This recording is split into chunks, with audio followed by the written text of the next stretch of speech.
in this lecture, I'm going to debunk the left-right political framework. We all know that the origin of this way of looking at politics was from the days before the French Revolution, and the left and the right. Now, it's my left and my right. To you, is the opposite. When we're talking about this left and right, they were literally left and right because the king was sitting in the middle. To his left were the people who did not like him, and to his right were the people who were supporting and defending him in the assembly. So the original, of course, to the audience who were facing the king, they were reversed. Okay, but this was the origin of political left and right, and that basically, very simply, meant that those who were fond of the established political regime, and they want to keep it that way, were the people on the right, and those who wanted to change the political regime were the people on the left. So that was very, very easily understood. There was no misunderstanding. But then, during the last 200 years, we had people fixated on the connotation of left and right, and that meaning migrated from the original meaning. So now we have people who look at the left as an ideology.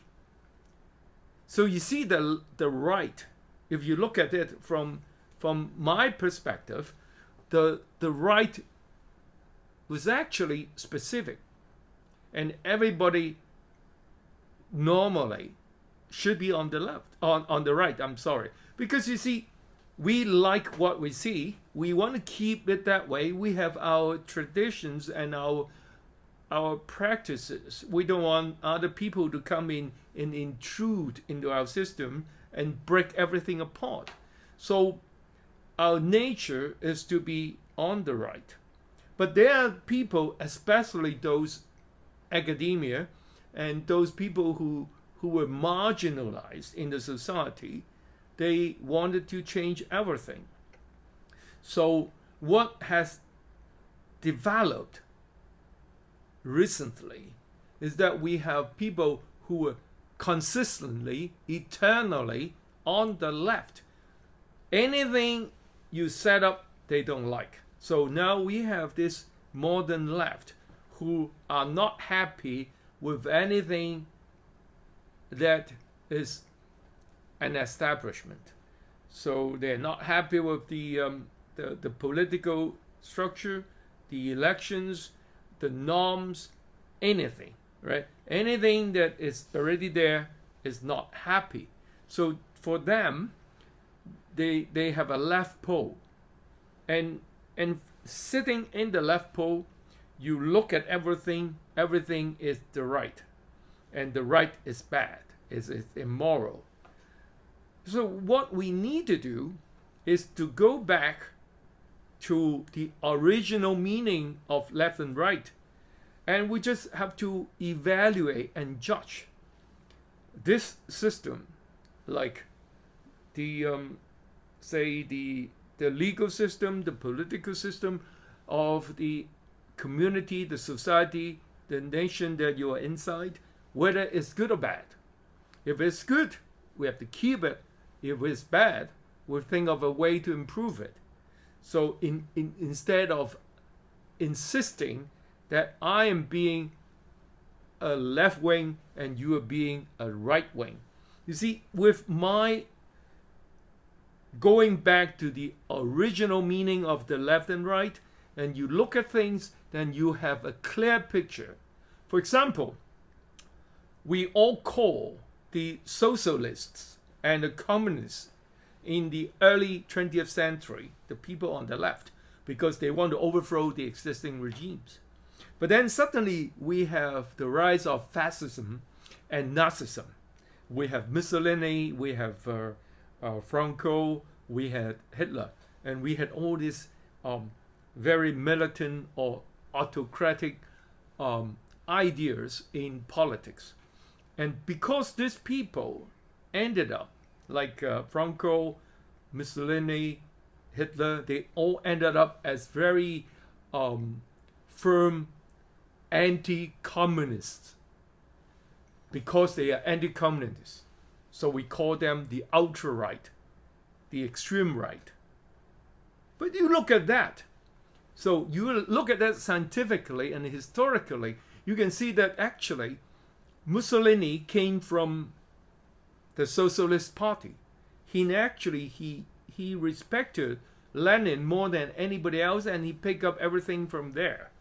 And the Nazi Party originally was the nationalist, socialist party of German workers, right? And then you had the original ideology of the of Nazism developed from socialism, and also Hitler was a very diligent student of Nazism, of fascism, and Mussolini actually copied from Lenin. So we had a better term for all these political systems or beliefs or ideologies. We call them totalitarianism.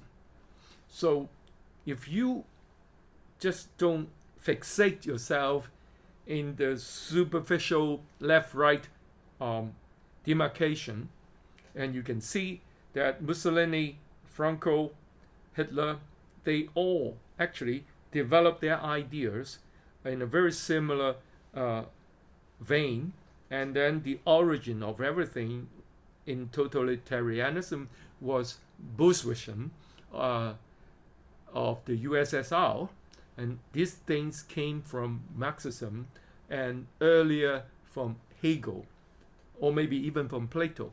But the important thing is you would not call Hitler a right wing anymore.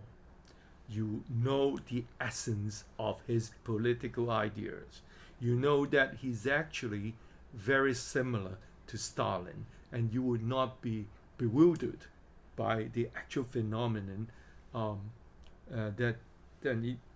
something that seems to be a paradox. So this is a lecture on left and right, and I hope that you benefit from my discourse. Thank you.